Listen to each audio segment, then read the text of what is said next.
അജബല്ലി അംരിൽ മുഅ്മിൻ, ഒരു മുഅ്മിനിന്റെ കാര്യം എത്ര അജബാണ്. അജബ് എന്ന് പറയുന്ന ആ ഒരു പദത്തിന് തന്നെ എത്ര അത്ഭുതമാണ്. അതൊരു വലിയ അത്ഭുതമായ ഒരു ജീവിതമാണ്.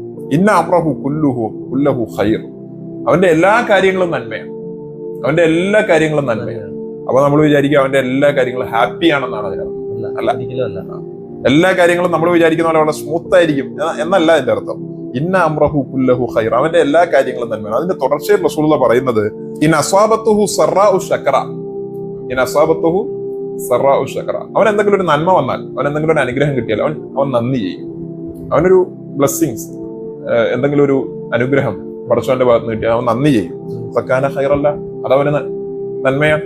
കാരണം നന്ദിയുള്ള ദാസനാവുക എന്ന് പറയുന്നത് ഏറ്റവും വലിയ നന്മയാണ്. മനസ്സിലായത്?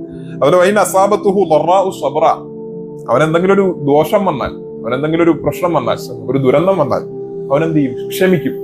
സബ്ര, ക്ഷമിക്കും.